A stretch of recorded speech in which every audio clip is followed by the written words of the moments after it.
I feel like I'm outside. I feel like I'm in Kentucky. This is so realistic. Welcome everybody to another daily vlog. A vlog that happens with or without messy hair. Check this out. This is the Samsung Gear VR. You can see my trailer over there. Let's go this way. But this is the Samsung Gear VR with a Samsung Note 5 within it. It's pretty realistic. It makes you feel like you're outside while wearing this thing. I'm not lying, it really does. I'm not a big fan of Samsung devices in general, and I actually played with this when I was in Las Vegas at CES last year. Really was not impressed. Not impressed at all. That being said, this new version, the updated version, is pretty awesome. How come this is searching? Why are you searching, phone? I'm right here. I am right here. I am. Can you see me? Can you see me, Osmo? Anyway, so this is a really awesome device. I've been using cardboard for quite a while now.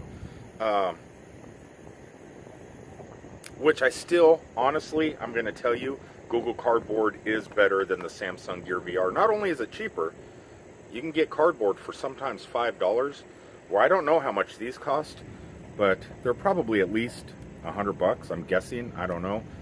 I was fortunate enough to get this one for free, and thank God I did, because I would have been really disappointed if I would have spent $99 on this headset. It does work awesome. It works great. Netflix is incredible. That's the one experience that I love about this unit. But everything else, the game, all the games, everything else, though they look incredible and play really, really good, your phone overheats. Your phone will not stop overheating for some reason. 5 minutes of gameplay is about all I get before it says, please disconnect device and let it cool down. It happens on not just this device, but on my phone that I'm talking to you guys on. It happens on that phone, it happens on this phone, and it happens on, what is the other one? And the Note 4. So that all the phones, all the Samsung phones overheat. For some reason, I can't explain it.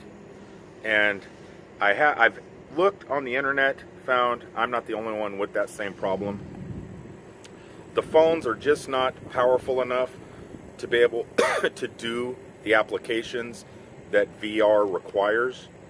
The processing power, whatever it is, the processors, whatever it is inside, heats that battery up so hot just doing the simplest thing.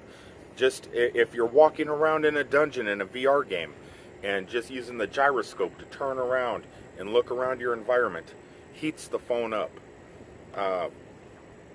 Really not impressed with it.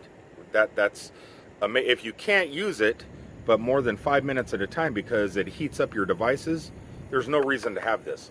There's no way I could take this to Las Vegas for CES on the airplane to enjoy some quality content, knowing that every 5 minutes I'm going to have to pull my phone out on the airplane. So I get back in my chair, people beside me, we're all squished in, you know, elbow to elbow on the airplane. I put this on my head, start to enjoy maybe some point and click type game or something, and then 5 minutes later I have to wiggle between the people that are sitting on each side of me to take this off so I can pull the phone out, let it cool down for 5 minutes, and put it back in. The only thing I could think of doing would be to put an ice pack right here, or some sort of those, you know, when you're at Disney or Universal or something, and they have those little fans that you can hold in your face, maybe mount a little mount here and put a fan and aim it towards my phone to blow all that heat out of there that is generated from using VR. Great concept, great idea. It's a fail in every other department. I cannot, in good conscience, say, hey, if you have a Samsung device and you want to try out virtual reality, I cannot tell you to go waste $99 on a Samsung Gear VR. There's a lot of fanboys out there that are going to tell you it's the most incredible thing there is.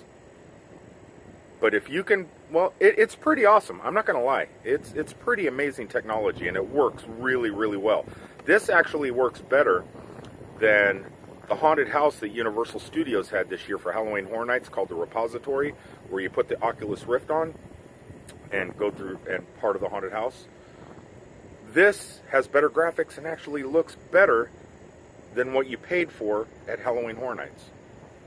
But they couldn't use this during Halloween Horror Nights because the virtual reality part of that haunted house lasted a good 10 minutes. They would have overheated. This would have overheated. So they couldn't have used it. So they needed the Oculus. But this Gear VR has Oculus technology, and it does use the Oculus Store. And I'm saying it has some pretty good content. But our phones are not ready for this type of consumption. At the moment, 2017 could be different. I'll let you guys know while I'm out at CES. But yeah, so if you're thinking about getting something like this, stick with cardboard for now. Don't go jumping on the VR bandwagon by getting this device. Though it's amazing, you're going to be taking your phone out every 5 minutes. Every 5 minutes. Sometimes, if you're watching Netflix or something, you can get by 15 or 20 minutes. But if you're in it for gaming, it's not worth it. Alright everybody, I'm going to go ahead, sign off. I love you guys. Please remember to like, comment, share, subscribe, and I will talk to you on the next one. Peace.